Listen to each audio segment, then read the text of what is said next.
Akadunyiswe uJesu Kristu. Akadunyiswe uJesu Kristu. Inkonzo yokuzozilahla ezinyaweni zikaMaria. Inkonzo yokuzozilahla ezinyaweni zikaMame. Sizofunda ke encwadini yevangeli ngokuloba kukaLuka. Isahluko esokuqala amavesi kusuka ku-39 kuya ku-45.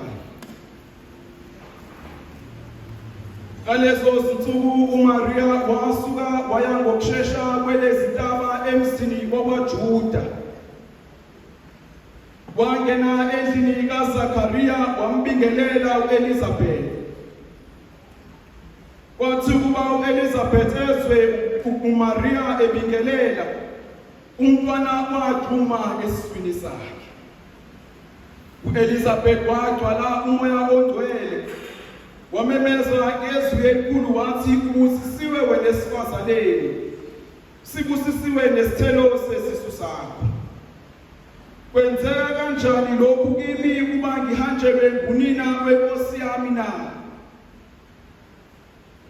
Ngokuba kuthe lapho izwi lokubingelela kwakho lifika ezindlebeni zami, umntwana waxhuma ngokujabula esiswini sami. Ubusisiwe lowo okholwa ukuthi kuza kufezeka lokho okwakhulunywa yiNkosi kuye." Sihlobo zami, uma ngabe sikule nkonzo yokuzozilahla ezinyaweni zikaMame, siyezwa kulesi siqeshana esisifundile, isiqeshana la uMaria ehambela uElizabeth. Kepha uma ngabe ubuyele emuva ngaphambi kokuba athathe lolu hambo uMaria, sizwe indaba la ingelosi ifika kuMaria imazisa ngalezi zindaba ezinkulu zokuba uyakuzala umsindisi. Uthi uMaria uma ngabe ezizwa lezi zindaba zokuba uyakuzala umsindisi, khona lapho ngaleso sikhathi nengelosi iphinde yamtshela ukuba noElizabeth naye uzithwele sesiyisithupha inyanga.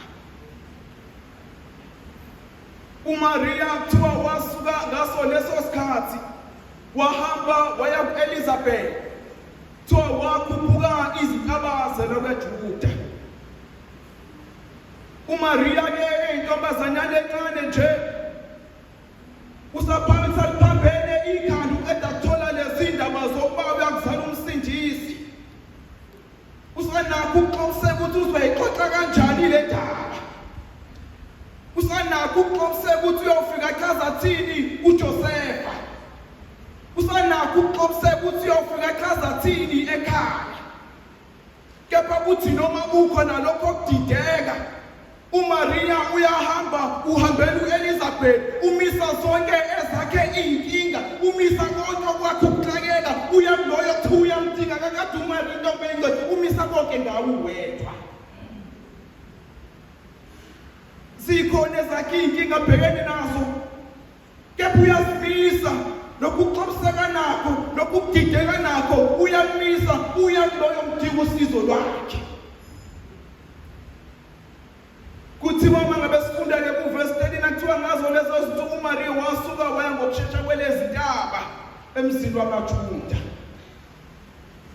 Ungathi ngiyambona abantu bakaNkulunkulu uMaria enokudideka, kepha ubhizi unyuka intaba. uMaria udidekile akazi ukuba uzoyichaza ithini indaba, unezakhe inkinga, kepha ubhizi unyuka intaba, uya kuloyo uthi uyamdinga. Kwangathi uMaria uthi bantu bakaNkulunkulu noma zinkulu kangakanani lezinto ebengizinyukayo, kepha ngizawuyangizwa kuyeka uzinyuka ngoba kukhona omdingayo. Yebo zikhona lezinto ebengizinyukayo, kepha ngizogivapha ngoba kukhona loyo omdingayo. Kuthi angithi wena sihlobo sami, uma ngabe sikule nkonzo yokuzozilahla ezinyaweni zikaMame, uma ngabe sizogoqa lo nyaka ka-2023, ziningi nasesezinto ebesizinyukile onyakeni. Kuningi nathi okwethu ukuxabiseka nokudideka sibe nakho. Ziningi esethi indaba ebesisimele eyethi imqansa ebekubiza ukuba sinyuke, kaNkulunkulu mangabe sikule nkonzo bengiyothi mina ayikho into abayinyukile kulonyaka uMaria ngezoyinyuka nawe. Ayikho intaba ekumele kweyakhe impilo uMaria angezoyinyuka nawakade wanyuka yosizo Elizabeth bezoshuba inokunyuka ezakho nawe ziyakusiza nawe. Uma ngabe iqhubeka ke le ndaba abantu bakaNkulunkulu kuthiwa uMaria wangena endlini kaZakaria wabingelela uElizabeth. Wangena endlini kaZakaria kakade abantu bakaNkulunkulu uElizabeth elana kulomuzi kaZakaria.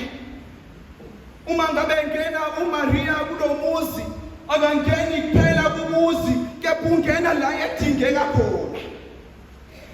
Kuthi ngithi abantu bakaNkulunkulu uMaria uma ngabe ngena kulomuzi akangeni nje kuphela kumuzi kepha ungena esimweni somuntu odingayo. Ungena esimweni somuntu esimdingayo abantu bakaNkulunkulu. Kuthi ngithi abantu bakaNkulunkulu uma ngabe sikule nkonzo yokuzosilahle ezinyaweni zikaMaria, uMaria ufuna ungena nawe kwesakhe isimo. uMaria ufuna ungena nawe kwesakho isimo.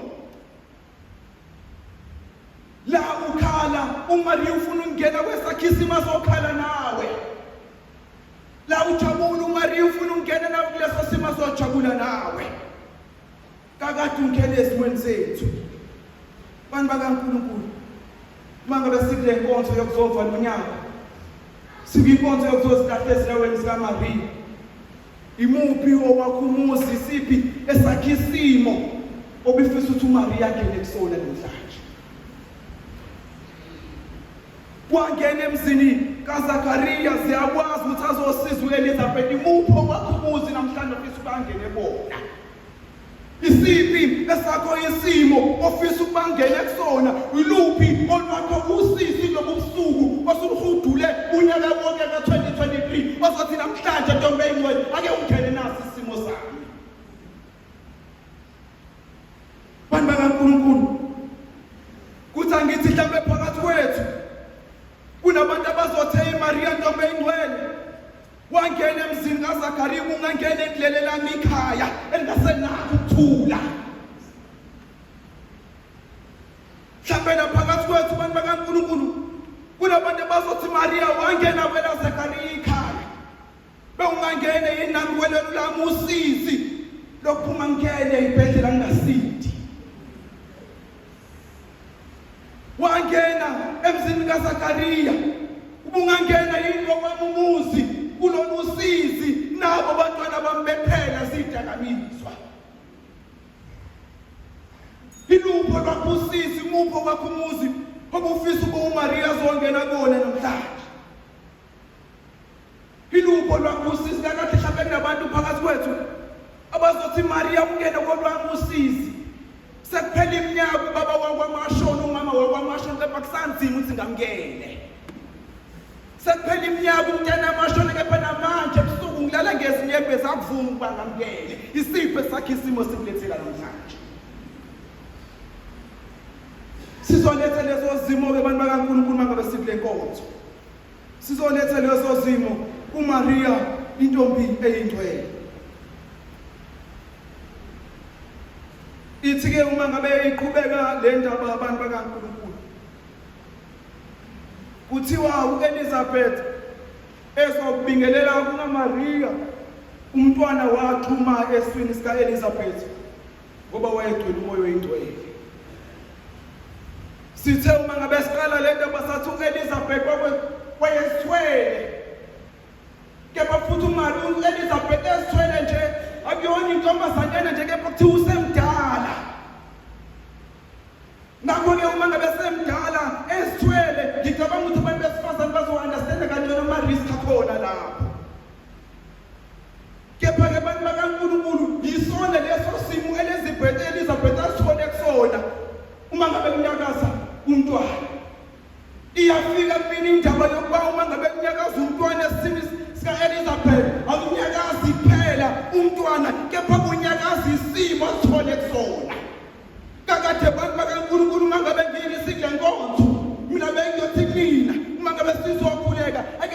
ntombi engcwele ake usho ngezwi lakho ebese nabo wami umntwana enyakaze esami isimo sinyakaze siguquke.